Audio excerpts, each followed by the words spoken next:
ওই ব্যক্তি বলল, স্ত্রী আমার, তুমি আমার শেষ সম্বল, তুমি ছাড়া আমার জীবন শূন্য,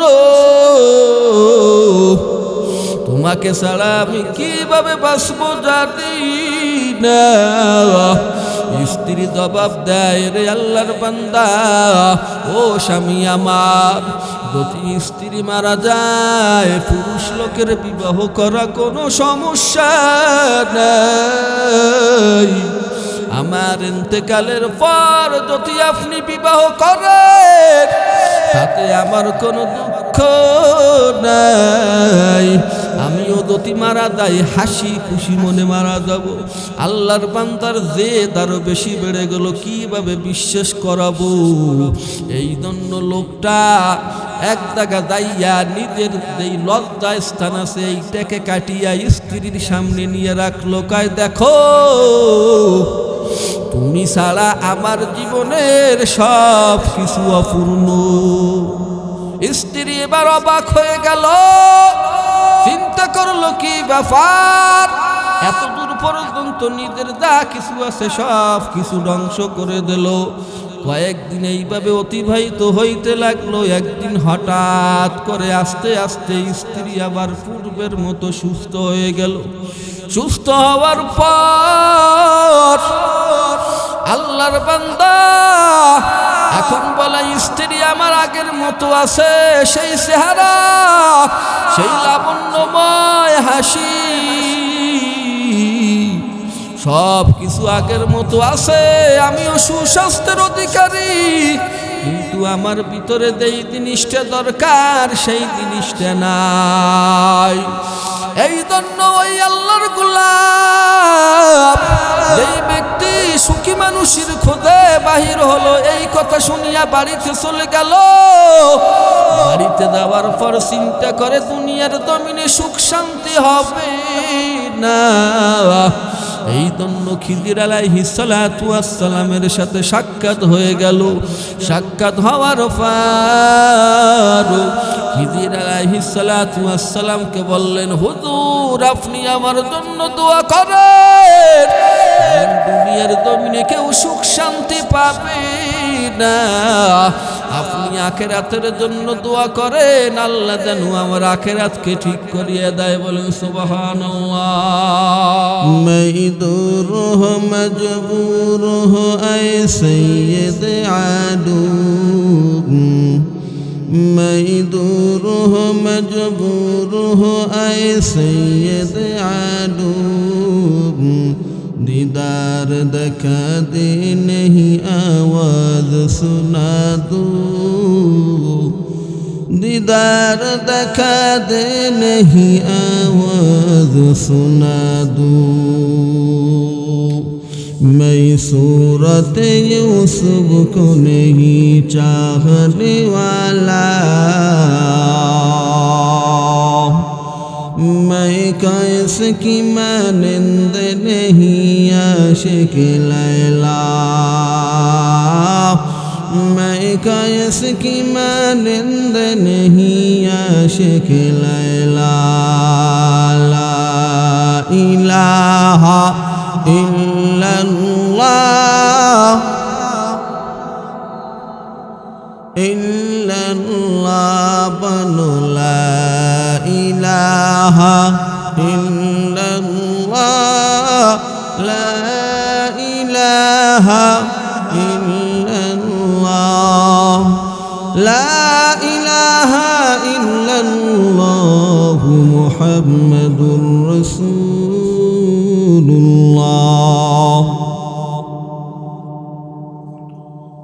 আজিজিয়া কদবানু মহিলা মাদ্রাসার উদ্যোগে আজকের এই মাহফিলের মহামান্য সভাপতি, প্রধান অতিথি, বিশেষ অতিথিবৃন্দ, জাতির মাতার মুকুট হযরত উলামায়ে কেরাম,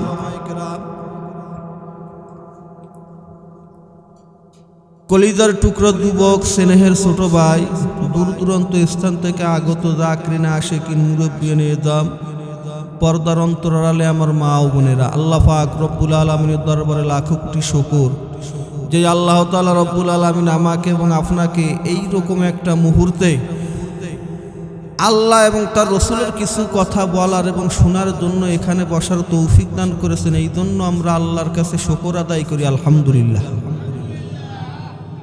যদি আজকে রাত্রে কোনো ব্যক্তি মারা যায়, তারে কি কবরে রাখবে না ঘরের ভিতরে আটকায় রাখবে? কোথায় রাখবে? তাহলে বোঝা গেল দুনিয়ার মানুষ কি আপন না পর? আপন না পর? একমাত্র আপনকে। তাহলে ইবাদত করবো কার? কাজ করবো কার? যদি আল্লাহর যদি ইবাদত করতে হয়, আল্লাহকে যদি রাজি খুশি করতে হয়, তাহলে আল্লাহর রাস্তায় চলবো না শয়তানের রাস্তায় চলবো? তাহলে আল্লাহর রাস্তায় যদি চলেন, কিয়ামতের ময়দানে জান্নাতীদের সংখ্যা হবে কম না বেশি?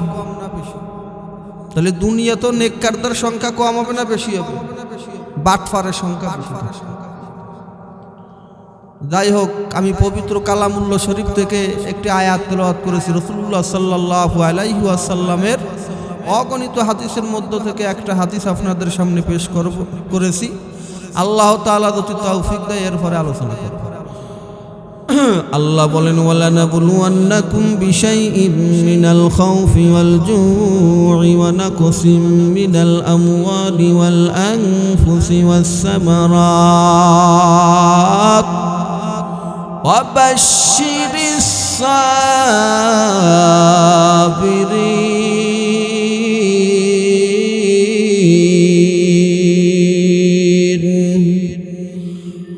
আল্লাহ বলেন, আমি আল্লাহ তোমাদেরকে 5টা জিনিস দ্বারা পরীক্ষা করব। কয়টা জিনিস? 5টা জিনিস দ্বারা পরীক্ষা করব রে মুমিন। 1 নম্বর হলো ভয়, 2 নম্বর হলো ক্ষুধা, 3 নম্বর হলো সম্পদের দ্বারা পরীক্ষা করব, 4 নম্বর হলো জীবন, 5 নম্বর হলো ফল এবং ফসলের দ্বারা। আর এই 5টা পরীক্ষায় যদি পাশ করতে চাও, একটা পুঁজি নিয়ে সামনে আগাও। আল্লাহ বলেন, ওয়া বাশশিরিস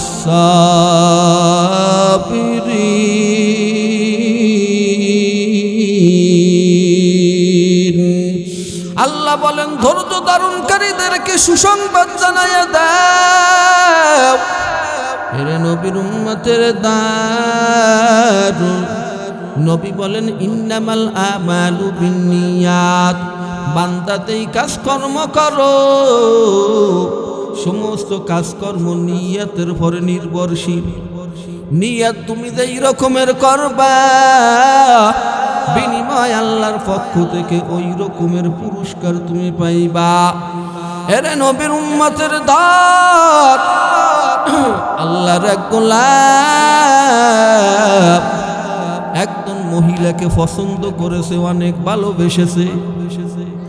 মহব্বত হওয়ার পর মহিলাকে ডেকে বলছে, রে আল্লাহর বান্দি, আমি তোমাকে অনেক মহব্বত করি, তোমাকে ছাড়া আমার জীবন অপূর্ণ। মহিলা মক্কা থেকে হিজরত করিয়া মদিনায় চলে গেছে। যাওয়ার পর বলছে, তুমি যদি আমাকে বিবাহ করতে চাও, মক্কা থেকে মদিনায় রওনা হয়ে যাও। আল্লাহর বান্দা মক্কা থেকে হিজরত করিয়া মদিনার দিকে রওনা। মদিনায় যাওয়ার পর আল্লাহ তাআলা ওহীর মাধ্যমে নবীকে জানাইয়া দিয়েছে,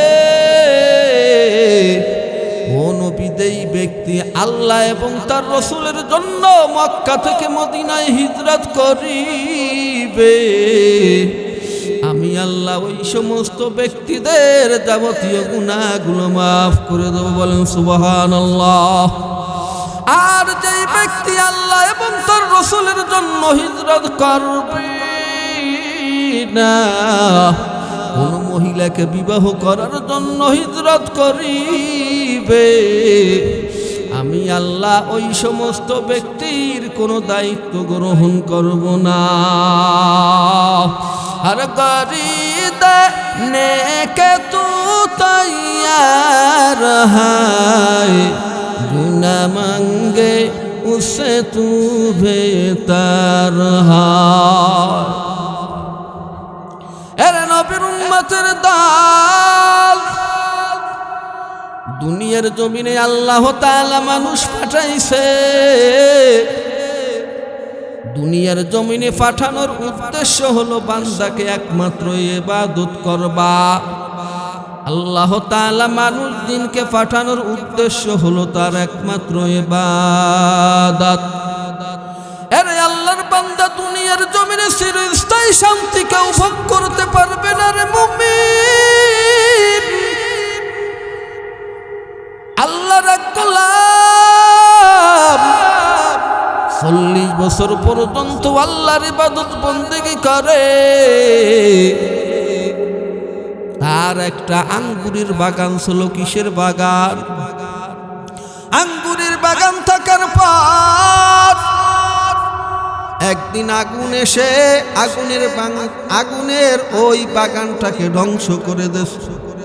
ধ্বংস করে দেওয়ার পর শয়তান এসে বলে, ও আল্লাহর বান্দা, তুমি দেই আল্লাহর ইবাদত বন্দেগী করো, ওই আল্লাহ তাআলা তোমার আঙ্গুরের বাগান ধ্বংস করেছে, এখন কি তুমি তার ইবাদত বন্দেগী করিবা? আল্লাহর বান্দার অন্তরে বড় ব্যথা, হঠাৎ করে ক্রুদ্ধ হয়ে গেছে। চিন্তা করে আগুনের বাগান তো ধ্বংস হয়ে গেছে, কিন্তু ওই যে চাবিগুলো আছে, চাবিগুলো আসমানের দিকে ছুঁড়ে মারছে। বলছে এতদিন আগুনের বাগান যেহেতু আঙ্গুরের বাগান ধ্বংস হয়ে গেছে, চাবির আর কি দরকার?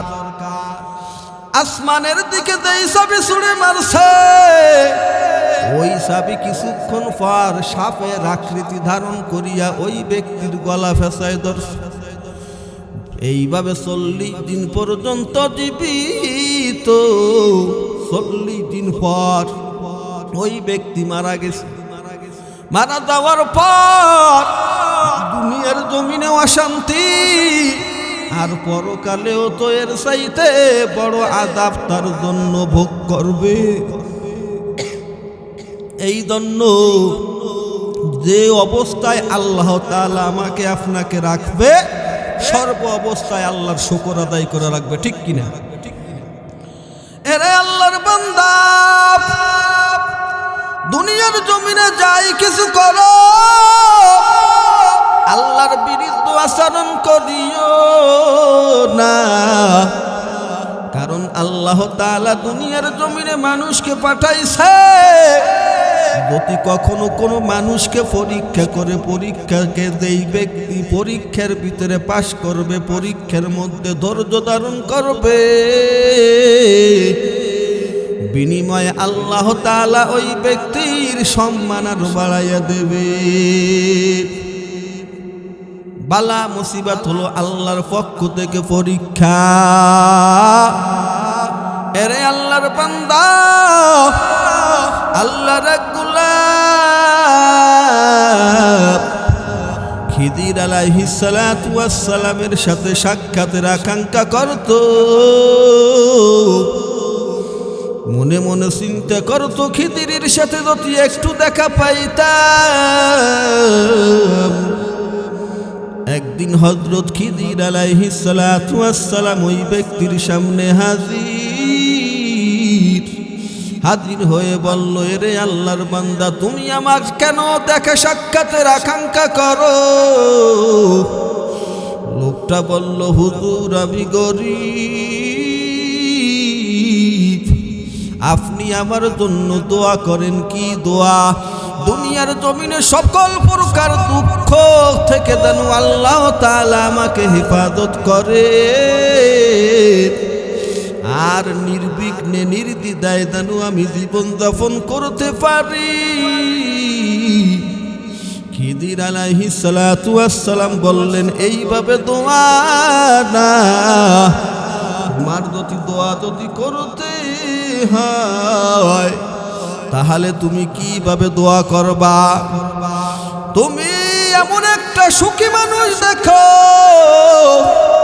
যেই লোকটাকে তোমার কাছে সুখী মনে হায় ওই লোকটার মতো হওয়ার জন্য দোয়া করায় নাও।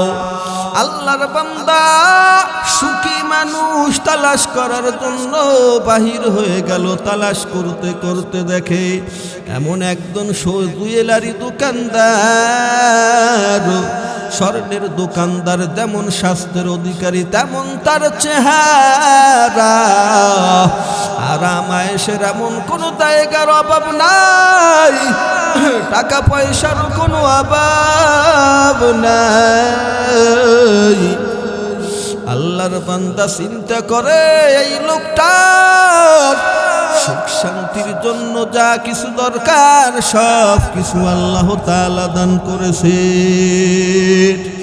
এই জন্য আল্লাহর বান্দা চিন্তা করে এই লোকটার মতো হওয়ার জন্য খিদির আলাইহিস সালাতু ওয়াস সালামের মাধ্যমে দোয়া করায় নেওয়া লাগবে। এরে নবীর উম্মতের দার, আল্লাহর বান্দা এবার চিন্তা করে এই লোকটার মতো তো হব, কিন্তু একটা শর্ত হলো এই লোকটার ভিতরে যদি কোনো দুঃখ কষ্ট থেকে থাকে, কিন্তু ওই জিনিসটা যদি গোপন থাকে আমার ভাগেও পড়বে। এই জন্য তার কাছ থেকে জেনে নেওয়া দরকার। এই জন্য আল্লাহর গোলাপ ওই ব্যক্তিকে ডেকে বলল, এরে আল্লাহর বান্দা, আমি তো খিদির আলাইহিস সালাতু ওয়াস সালামের সাথে সাক্ষাৎ করেছি, আমি তোমার মতো হইতে চাই, কিন্তু তোমার অন্তরে কোনো কষ্ট আছে। যদি কোনো কষ্ট থেকে থাকে ওই কষ্টটাও তো আমার ভাগে পড়বে। আল্লাহর বান্দা এবার জবাব দেয়, আমার মতো হইও না, আমি তো অনেক বড় বিপদের ভিতরে আছি, আমি গোপন বিপদের ভিতরে ডুবে আছি, যেই বিপদের কথা কাউকে আমি বলতে পারি না। আল্লাহর বান্দা এবার বারবার অনুরোধ করে, রে আল্লাহর গোলাপ, এমন কি বিপদ আছে, ওই বিপদের ভিতরে আছো, আমাকে একটু খুলে বলো। অনেক পিড়ি করার পর আল্লাহর বান্দা বলে, তাহলে শোনো, আল্লাহ তাআলা আমাকে একটা সুন্দর স্ত্রী দান করেছে, যে স্ত্রী সম্ভ্রান্ত পরিবারের স্ত্রী, যে সুন্দরী, এত সুন্দর চেহারা, আল্লাহ তাআলা কোনো কিছু তাকে কম দেয় না। হাঁটা চলা সর্ব অবস্থায় ওই স্ত্রীর কথা আমি স্মরণ করতাম, মনে মনে তাকে আমি এত ভালোবাসতাম। হঠাৎ করে আমার স্ত্রী অসুস্থ হয়ে গেল। অসুস্থ হওয়ার পর আমি তাকে জানতে পারলাম আর দুনিয়ার জমিনে বেশি দিন থাকবে না।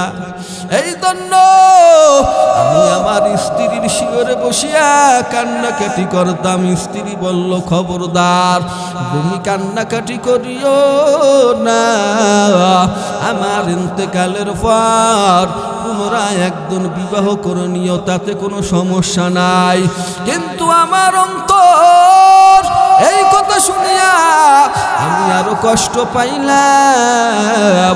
আমি বললাম, আমার জীবনের তুমি শেষ, তুমি শুরু, তোমাকে ছাড়া আমি আর বাঁচব না, আর তোমার পরে আমার জীবনে আর কাউকে দরকার হবে না। আস্তে আস্তে এইভাবে কয়েকদিন অতিবাহিত হয়ে যাওয়ার পর তার মৃত্যু ঘনিয়ে আসার সময় হয়ে গেল। আমি অস্থির হয়ে গেলাম, কিভাবে তাকে বিশ্বাস করাই। এরে নবীর উম্মতের দার, আল্লাহর বান্দা যখন চিন্তা করে, যখন মৃত্যু সন্নিকটে একদিন যাইয়া বলল, এরে আল্লাহর বান্দা, ওই ব্যক্তি বলল, স্ত্রী আমার, তুমি আমার শেষ সম্বল, তুমি ছাড়া আমার জীবন শূন্য, তোমাকে ছাড়া আমি কিভাবে বাঁচবো জানি না। স্ত্রী জবাব দেয়, রে আল্লাহর বান্দা, ও স্বামী আমার, যদি স্ত্রী মারা যায় পুরুষ লোকের বিবাহ করা কোনো সমস্যা নাই। আমার ইন্তেকালের পর যদি আপনি বিবাহ করেন তাতে আমার কোনো দুঃখ নাই। আমিও যদি মারা যাই হাসি খুশি মনে মারা যাব। আল্লাহর বান্দার জেদ আরো বেশি বেড়ে গেল, কিভাবে বিশ্বাস করাবো। এই জন্য লোকটা এক জায়গা যাইয়া নিজের যেই লজ্জা স্থান আছে এইটাকে কাটিয়া স্ত্রীর সামনে নিয়ে রাখলো, কয় দেখো তুমি ছাড়া আমার জীবনের সব কিছু অপূর্ণ। স্ত্রী এবার অবাক হয়ে গেল, চিন্তা করলো কি ব্যাপার, এত দূর পর্যন্ত নিজের যা কিছু আছে সব কিছু ধ্বংস করে দিল। কয়েকদিন এইভাবে অতিবাহিত হইতে লাগলো। একদিন হঠাৎ করে আস্তে আস্তে স্ত্রী আবার পূর্বের মতো সুস্থ হয়ে গেল। সুস্থ হওয়ার পর আল্লাহর বান্দা এখন বলে, স্ত্রী আমার আগের মতো আছে, সেই চেহারা, সেই লাবণ্যময় হাসি, সব কিছু আগের মতো আছে। আমিও সুস্বাস্থ্যের অধিকারী, কিন্তু আমার ভিতরে যেই জিনিসটা দরকার সেই জিনিসটা নাই। এই জন্য ওই আল্লাহর গোলাপ যেই ব্যক্তি সুখী মানুষের খোঁজে বাহির হলো, এই কথা শুনিয়া বাড়িতে চলে গেল। বাড়িতে যাওয়ার পর চিন্তা করে দুনিয়ার জমিনে সুখ শান্তি হবে না। এই জন্য খিজির আলাইহিস সালাতু ওয়াস সালামের সাথে সাক্ষাৎ হয়ে গেল। সাক্ষাৎ হওয়ার পর খিজির আলাইহিস সালাতু ওয়াস সালামকে বললেন, হুজুর আপনি আমার জন্য দোয়া করেন, দুনিয়ার জমিনে কেউ সুখ শান্তি পাবে না। আপনি আখিরাতের জন্য দোয়া করেন, আল্লাহ যেন আমার আখিরাতকে ঠিক করিয়ে দেয়। বলেন সুবহানাল্লাহ। কুওয়াতানা কি নাদারি বদমকুন বরজুদে কদ সতম বেহদমকুন হক নাদারাত দস্তে খালকাতার রা নিস্তে ই খসলত একে দিনদারেরা।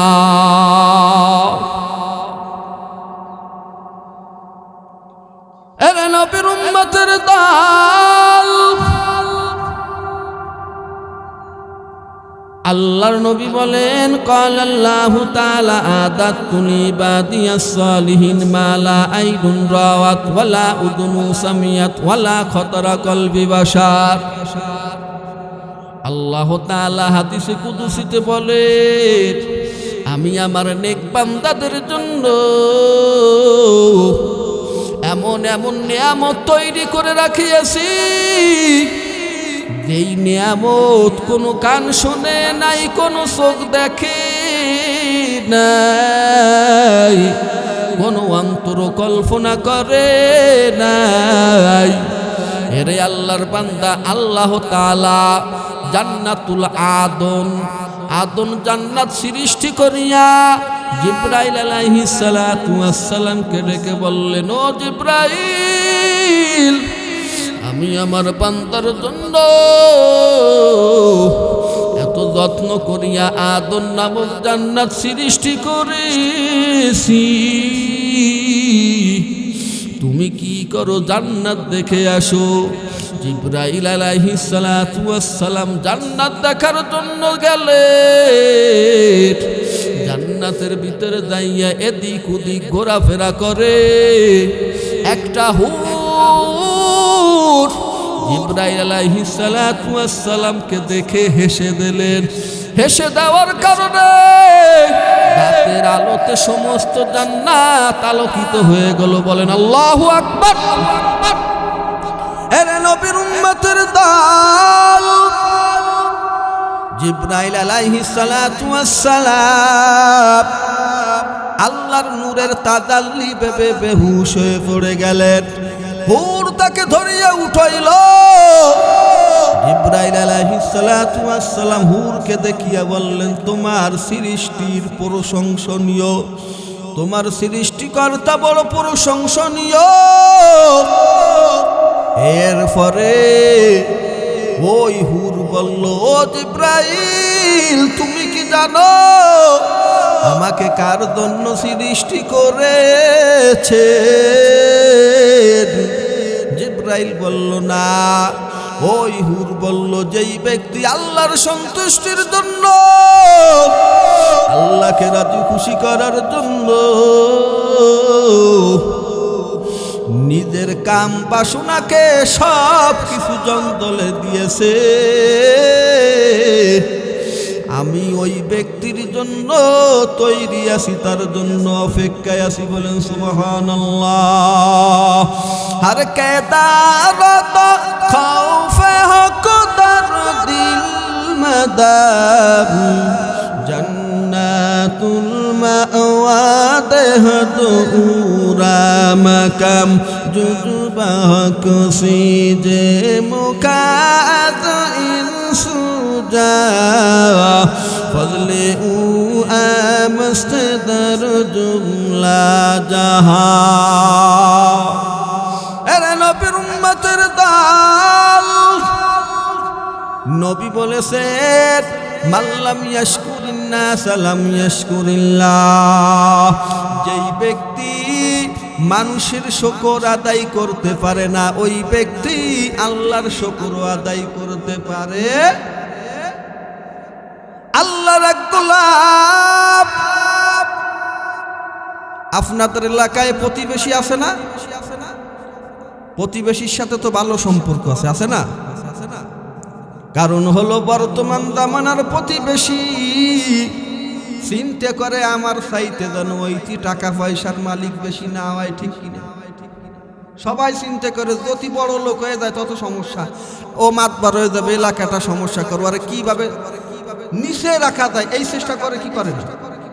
এইরকম লোক আপনাদের এলাকায় মনে হয় নাই, আছে? এরে আল্লাহর বান্দা, আল্লাহর এক গোলাপ,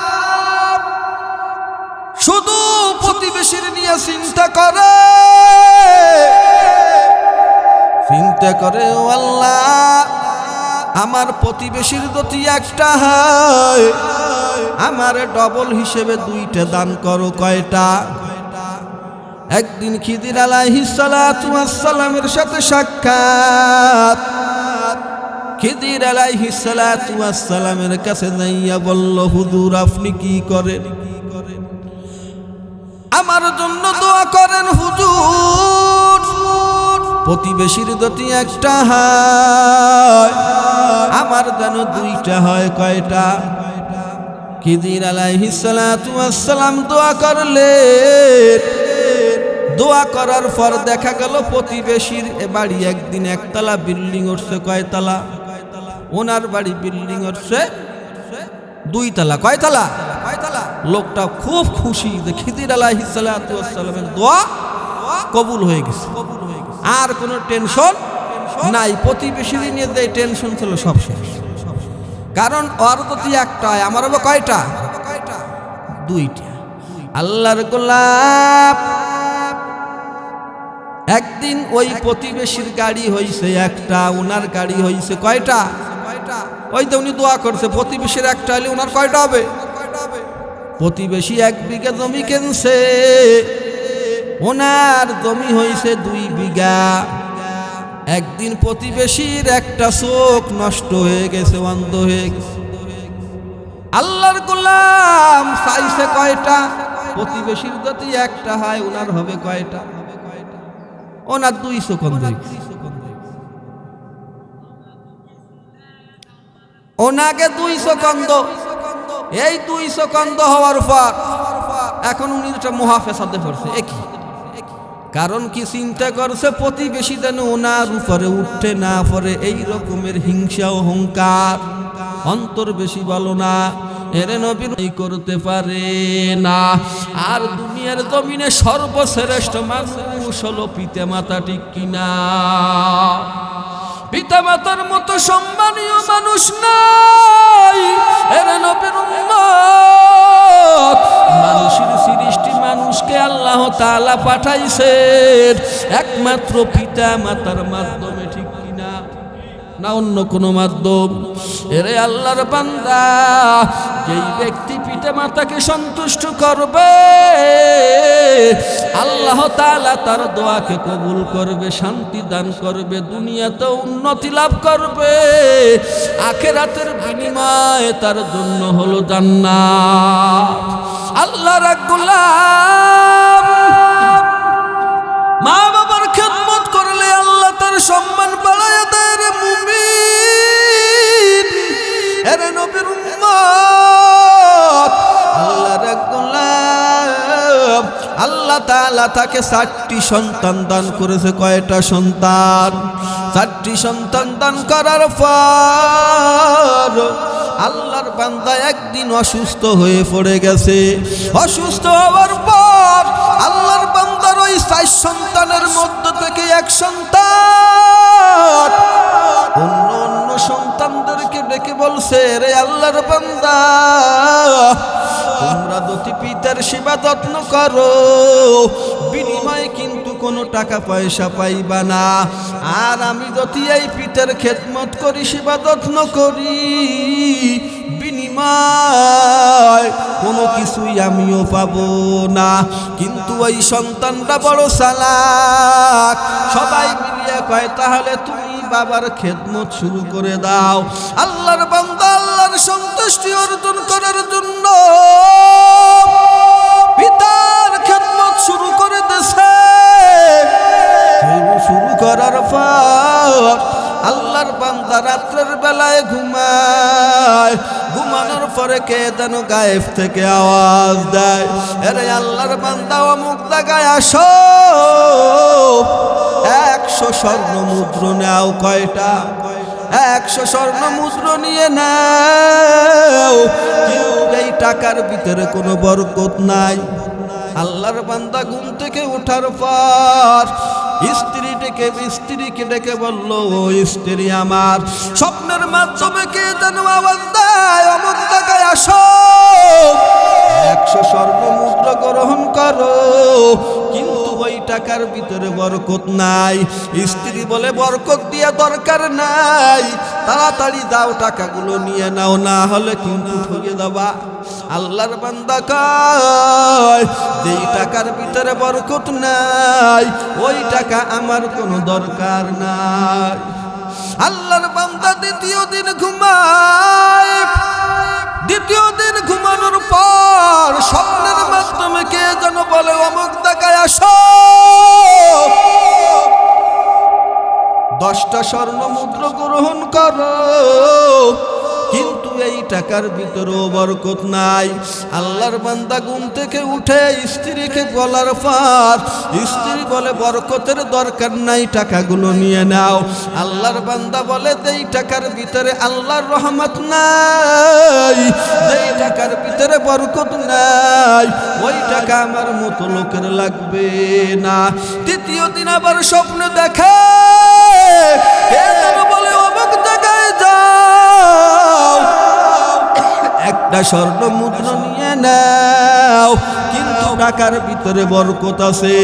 আল্লাহর গোলাম ওইখানে যাইয়া ওই স্বর্ণ মুদ্র নিয়া রাস্তার ভিতরে বাহির হইছে, দেখে একজন মাছওয়ালা। আল্লাহর বান্দা ডাক দিয়া কয়, ও আল্লাহর গোলাম, তুমি মাছ বিক্রি করবা? বলে, হ্যাঁ বিক্রি করব। কত টাকা? কয়, 1টা স্বর্ণ মুদ্রা। আল্লাহর বান্দা স্বর্ণ মুদ্রা দিয়া মাছ দুটো কিভাবে করিয়া বাড়িতে নিয়ে আসছে। বাড়িতে আনার পর ওই স্ত্রীকে বলছে, মাছ দুটো কাটো। মাছ কাটার পর মাছের ভিতরে দেখে দামি মুক্তা। সুবহানাল্লাহ। কাদারা কুদরত দারি বারু কামাল, আনতা রব্বি আনতা হাসবি জুল জালাল, তুই কাদের জলিলুল্লাহ জাহাদাত বরহালে, তুই মেরা নিগাহদার। সব কিছুর ক্ষমতার মালিককে। কথা বলেন আরো ধরে, কে? এরে নবীর উম্মতের দল, আল্লাহর বান্দা ওই দামি মুক্ত নিয়ে বাদশার দরবারে চলে যায়। বাদশার দরবারে যাওয়ার পর বাদশা বলে কিছু টাকা পয়সা দিয়া, অনেকগুলো টাকা দেওয়ার পর বলল, এরে আল্লাহর বান্দা, এই মুক্তর একটা জোড়া আছে, এই জোড়াটাও তোমার কাছে আছে, যদি জোড়াটা আমাকে দিয়ে দাও, বিনিময় আমি তোমাকে এর চাইতেও বেশি টাকা প্রদান করব। আল্লাহর বান্দা এবার কি করলেন? ওই মুক্তর জোড়াটা ওই ব্যক্তিকে দিয়ে দেয়। ওই ব্যক্তিকে দিয়ে দেওয়ার পর বাদশা ওয়াদা অনুযায়ী অনেক টাকা পয়সা প্রদান করে। এর নবীর উম্মত, এইভাবে আল্লাহ তাআলা মা বাবার সম্মান করার কারণে সম্মান বাড়াইয়া দেয় না কমাইয়া দেয়? কথা বলেন। চলো চলো চলো মুমিন চলো নবীর সন্ধানে, নবী বিনে কে তারাবে ফুলসিরাত মিদানে, নবী বিনে কে তারাবে ফুলসিরাত মিদানে, নবী আমার জীবন বারে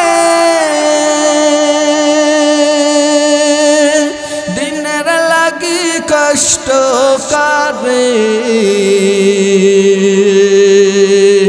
নবী আমার জীবন বারে দিনের লাগি কষ্ট করে, দান দান শহীদ করিলেন ওহুদেরই ময়দানে, নবী বিনে কে তারাবে ফুলসিরাত মিজানে, নবী বিনে কে তারাবে ফুলসিরাত মিজানে, এমন তুমি নবী আমার, পিতা মাতা নাই যে তাহার, তারপরেও কত মারা মারলো তার দুশ্মনী, নবী বিনে কে তারাবে ফুলসিরাত মিদানে, নবী বিনে কে তারাবে ফুলসিরাত মিদানে। ওগো নবীর উম্মতেরা হয়ে আজ দিশাহারা, কোরআন হাদিস ছেড়ে চলো যখন যাহা চাই মনে, নবী বিনে কে তারাবে ফুলসিরাত মিদানে, নবী বিনে কে তারাবে ফুলসিরাত মিদানে। আল্লাহু আকবার। আপনারা খুশি নে বেদা? এরে নবীর উম্মতের দল, মা বাবার সম্মান করলে আল্লাহ সম্মান বাড়ায়া দেয়। আল্লাহ বলেন, ওয়াকাদা রাব্বুকা আল্লা তা'বুদু ইল্লা ইয়াহু ওয়া বিল ওয়ালিদাইনি ইহসানা। আল্লাহ বলেন, আল্লাহ আদেশ করিয়াছেন, আল্লাহ ব্যতীত আর কারো ইবাদত করিও না, মা বাবার সাথে সুন্দর ব্যবহার করো।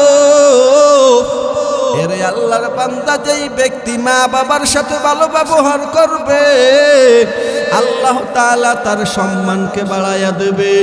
আর যেই ব্যক্তি মা বাবার সাথে ভালো ব্যবহার করবে না রে মুমিন, আল্লাহ তাআলা দুনিয়ার জমিনে তাকে শাস্তির সম্মুখীন করবে। ঠিক কিনা?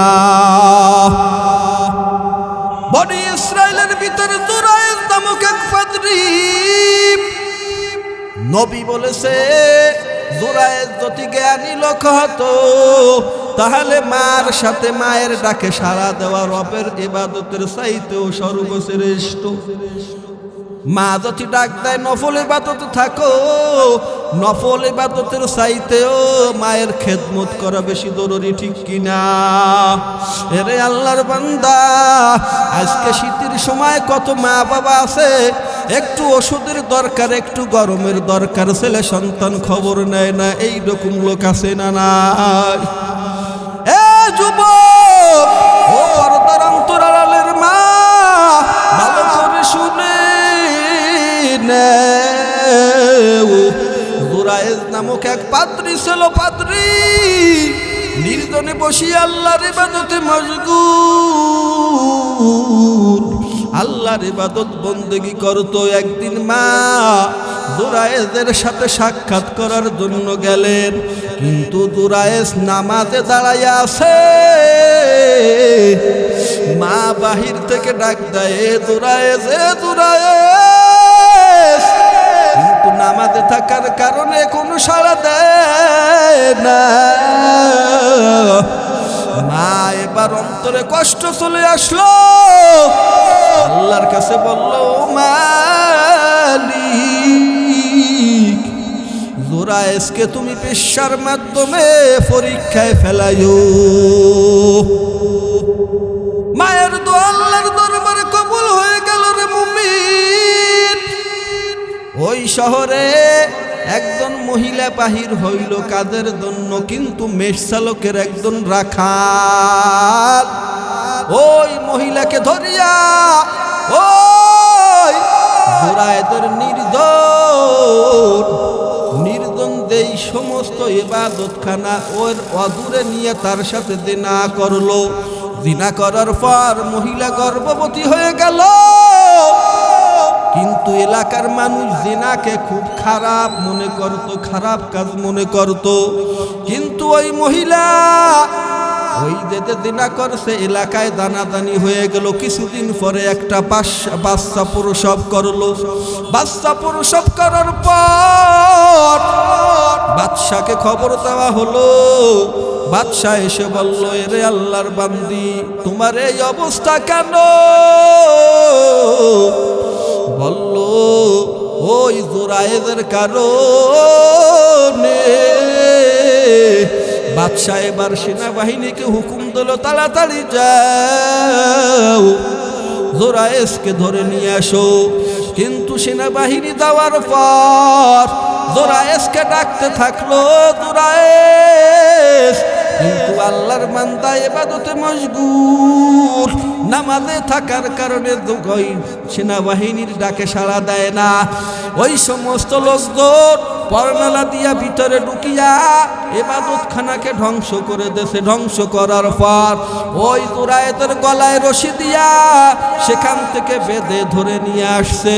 ধরে নিয়ে আসার পর এবার কি করছে, বলছে, তুমি নিজেকে বড় আবেদ মনে করো, কিন্তু মানুষের মান ইজ্জত নষ্ট করো, মানুষের সাথে খারাপ কাজে লিপ্ত হও। জুরায়েজ বলে, কি ব্যাপার? বলা হলো, তুমি এই মহিলার সাথে জিনা করেছো। আল্লাহর বান্দা কয় না। যখন কয় বিশ্বাস করে না, বলল, আল্লাহর কসম, আমি এই মহিলার সাথে জিনা করি নাই। এরপরও বিশ্বাস করে না। জুরায়েজ চিন্তা করে, আমাকে একটু আমার মায়ের কাছে নিয়ে যাও।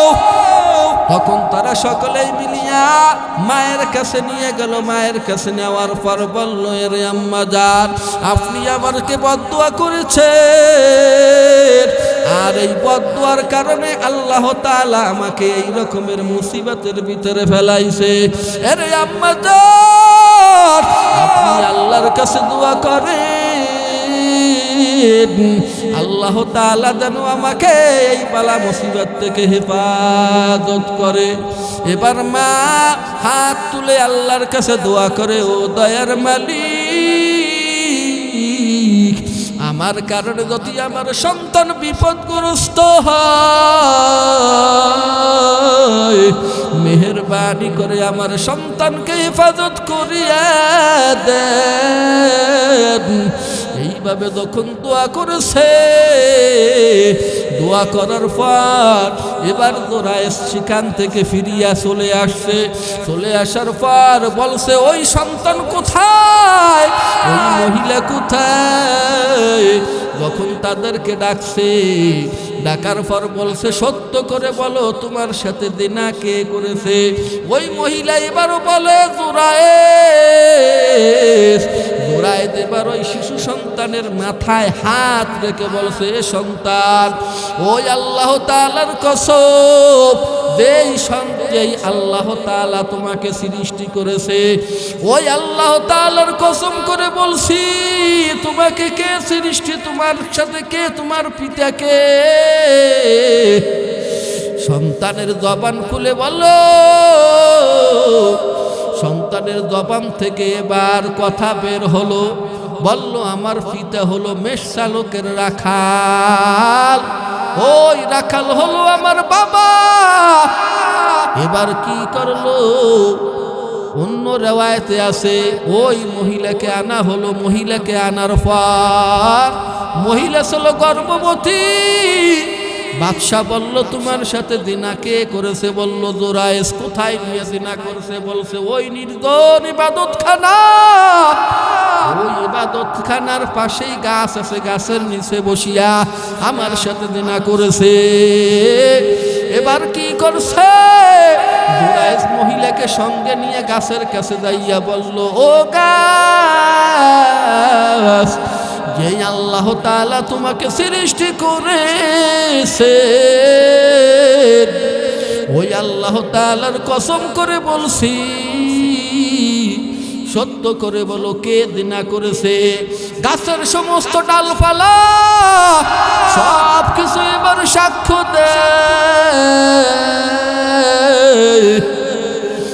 ওই মেষ চালকের রাখাল তার সাথে জিনা করেছে। বাদশা এবার বলল, জোরায়েস, আমি তোমার কাছে ক্ষমা চাই, আমি তোমার ইবাদতখানা স্বর্ণ দিয়ে গড়িয়ে দিতে চাই। আল্লাহর বান্দা জবাব দেয়, স্বর্ণ আমার লাগবে না, যদি আমার ইবাদতখানা করতে হয় আগে যেমন ছিল মাটির মাধ্যমে করিয়া দাও। এরে নবীর উম্মতের দাও। দুনিয়ার জমিনে অনেক লোক চিন্তা করে মসজিদ মাদ্রাসা করো, টাকা পয়সা দান সদকা করো, 100 বার যদি হজ করো, কিন্তু বিনিময়ে যদি মা বাবা অসন্তুষ্ট হয়, মা বাবা অসন্তুষ্ট হওয়ার কারণে তোমার জন্য রেডি থাকবে 2টা জাহান্নাম। কয়টা জাহান্নাম? 2টা। এই জন্য মা বাবার খেদমত করা লাগবে কি লাগবে না? মা বাবাকে যদি খেদমত করো, বিনিময় আল্লাহ তাআলা 2টা জান্নাত দান করবে। কয়টা জান্নাত? আল্লাহ নবী সাল্লাল্লাহু আলাইহি ওয়াসাল্লাম বলে,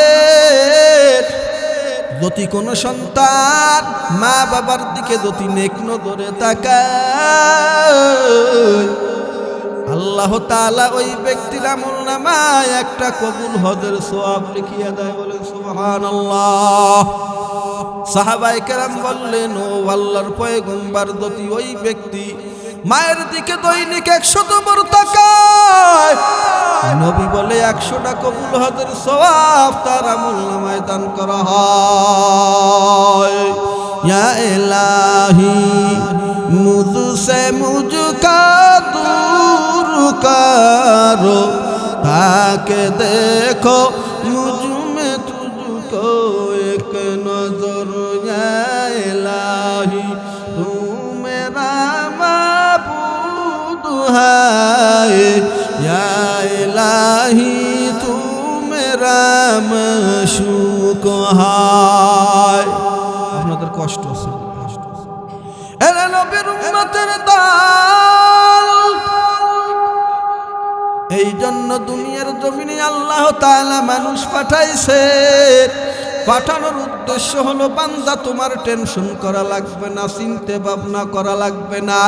বান্দা তুমি চেষ্টা যদি করো, তোমার দুনিয়া তুমি আখেরাতকে তালাশ করো, আল্লাহ তাআলা তোমার দুনিয়া এবং আখেরাতের শান্তির ব্যবস্থা করবে।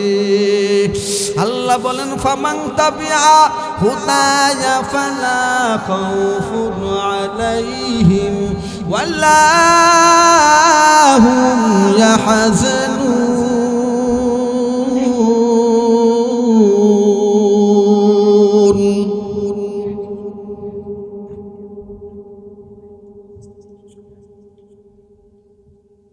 এরে আল্লাহর বান্দা, আল্লাহ তাআলা বলেন যেই ব্যক্তি আমার হেদায়েতের অনুসরণ অনুকরণ করবে, আল্লাহ বলেন ওই ব্যক্তির কোনো ভয় নাই, কোনো চিন্তা নাই। এই জন্য ভয় এবং টেনশনের মালিক হলো কে? দুনিয়ার বান্দাকে ভয় করো রে মুমিন। এরে আল্লাহর বান্দা, অন্ধকার কবরের দিকে একটু তাকাও, পরকালের কথা একটু চিন্তা ভাবনা করিয়া দেখো।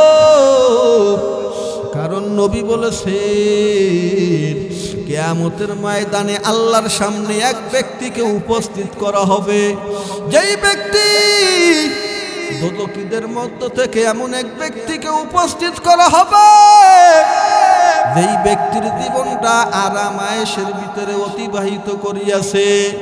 ওই ব্যক্তিকে জাহান্নামের ভিতরে একটা ডুব দেওয়ানো হবে। ডুব দেওয়ানোর পর ওই ব্যক্তিকে জিজ্ঞাসা করা হবে, রে আল্লাহর বান্দা, তোমার জীবনটা কি শান্তি অতিবাহিত করিয়াছ? তোমার জীবনে কি আরাম আয়েশ অতিবাহিত করিয়াছ? ওই ব্যক্তি বলবে, হে আমার রব, আমার জীবনে কোনোদিন সুখ শান্তি আসে নাই, আরাম আয়েশও আসে নাই। এরপরে আরেক ব্যক্তিকে আল্লাহর সামনে উপস্থিত করা হবে, জান্নাতীদের মধ্য থেকে এক ব্যক্তি। ওই ব্যক্তির জীবনটা দুঃখ কষ্টের ভিতরে অতিবাহিত করিয়াছে। ওই ব্যক্তিকে জান্নাতের ভিতরে একটা ডুব দেওয়ানো হবে। ডুব দেওয়ার পর আল্লাহ তাআলা জিজ্ঞাসা করবে, হে আদম সন্তান, তোমার জীবন কি দুঃখ কষ্টের ভিতরে অতিবাহিত হয়েছে? তুমি কি দুঃখ কষ্ট দেখিয়াছো? ওই ব্যক্তি বলবে, আল্লাহর কসম, আমার জীবনে কোনো দুঃখ কষ্ট অতিবাহিত হয় নাই, আমার জীবনে আমি কোনোদিন দুঃখ কষ্ট দেখি নাই। এর নবীর উম্মতের দাল নবী বলেন, ক্বালেন নবী সাল্লাল্লাহু আলাইহি ওয়া আলিহি ওয়াসাল্লাম, নারুকুম তুদউম মিন 70 তুদআম মিন নারি জাহান্নাম। আল্লাহ নবী বলেন, দুনিয়ার আগুন হলো জাহান্নামের আগুনের 70 ভাগের 1 ভাগ। কারণ কিয়ামতের ময়দানে জাহান্নামীরা অনুনয় বিনয়ের সহিত 70,000 বছর পর্যন্ত জাহান্নামের দারোগা মালিককে ডাকবে, ও জাহান্নামের দারোগা মালিক। কিন্তু জাহান্নামের দারোগা মালিক তাদের ডাকে সাড়া দিবে না। তারা নিরুপায় হইয়া আল্লাহকে ডেকে বলবে, ও দয়ার মালিক, জাহান্নামের দারোগা আমাদের কথা শুনে না। আল্লাহ তাআলা পুনরায় তারা মালিককে ডেকে বলবে, ও জাহান্নামের দারোগা মালিক, তাসনিম সরবরাহ হইতে আমাদের 1 আঙ্গুলি পরিমাণ পানি দেও, কারণ জাহান্নামের আগুন আমাদেরকে জ্বালাইয়া দিয়েছে। তখন মালিক তাদেরকে তাসনিম সরবরাহ হইতে 1 আঙ্গুলি পরিমাণ পানি প্রদান করবে। এই পানি যখন তাদের হাতে দিবে, তাদের হাত খসিয়া পড়বে রে মুমিন। এই পানি যখন মুখে দেবে দাঁতগুলো খসিয়ে পড়বে, চোখও খসিয়ে পড়বে। এরে নবীর উম্মতের দল, এই অবস্থায় যখন পানি পেটের ভিতরে যাবে, নাড়িগুলো বের হয়ে যাবে। জাহান্নামীরা জাহান্নামে বসিয়া আল্লাহকে ডেকে বলবে, ও আল্লাহ আমাদেরকে খানা দেও, ও আল্লাহ আমাদেরকে খানা দেও। আল্লাহ তাআলা তাদেরকে যাক্কুম নামক গাছ খাইতে দেবে। নবী বলেন, যাক্কুম গাছের এক ফোঁটা যদি দুনিয়ার জমিনে পড়তো, দুনিয়ার জমিনের সমস্ত ঘর সংসার যাবতীয় যা কিছু আছে, মানুষের জীবনের যত কাজকর্ম সব কিছু ধ্বংস হয়ে যাইত। এর নবীর উম্মতের দল, এইভাবে তখন তাদেরকে আল্লাহ তাআলা যাক্কুম নামক গাছ খাওয়ার জন্য প্রদান করবে। যখন এই গাছ খাবে তাদের নাড়িগুড়ি বলে উথলিয়ে পড়বে, মুখ থেকে আগুন বাইর হইবে, মাথার মগজ টকবক করতে থাকবে, পেটের নাড়ি বেড়িগুলো বের হয়ে যাবে। আল্লাহ নবী সাল্লাল্লাহু আলাইহি ওয়াসাল্লাম বলে, জাহান্নামীদেরকে আলকাতরা রঞ্জিত কাপড় জামা পরিধান করানো হবে। এই জামা পরিধান করার সাথে সাথে তাদের গোশত চামড়াগুলো খসিয়ে পড়বে। এর নবীর উম্মত, জাহান্নামীরা হবে অন্ধ, কানা, বধির, কোনো আওয়াজ শুনবে না, কোনো কথা বলতে পারবে না। রে আল্লাহর বান্দা যখন কবরের দিকে যায়, তিনটে কাপড় ছাড়া সঙ্গে কিছুই দেয় না। রে আল্লাহর বান্দা, আল্লাহর কাছে দোয়া করো, আল্লাহর কাছে ক্ষমা চাও। আল্লাহ, জীবনে যত অন্যায় করেছি, যত ভুল করেছি, আর গুনাহ করব না, মেহেরবানি করে আমার যাবতীয় গুনাহগুলো মাফ করে দাও। ও আল্লাহ, জীবনে নামাজ ছাড়বো না, রোজা ছাড়বো না, মানুষের হক যদি নষ্ট করে থাকি, ও আল্লাহ তাদের কাছে ক্ষমা চাইব। প্রতিবেশীকে যদি গালি গেলাস করে থাকি, তাদের কাছেও ক্ষমা চাইব, কারণ আমার অন্ধকারে তুমি ছাড়া কেউ নাই। কি উপায় হবে আমার মরণে, কেমনে একা থাকব গোর কবরে, কেমনে একা থাকব গোর কবরে। এ জীবনে না করিলাম বন্দেগী, গুনাহ করে কাটাইলাম জিন্দেগি, গুনাহ করে কাটাইলাম জিন্দেগি। পরকালের জন্য, আখেরাতের জন্য ইনশাল্লাহ সবাই কাজ করতে রাজি এসে তো ইনশাল্লাহ।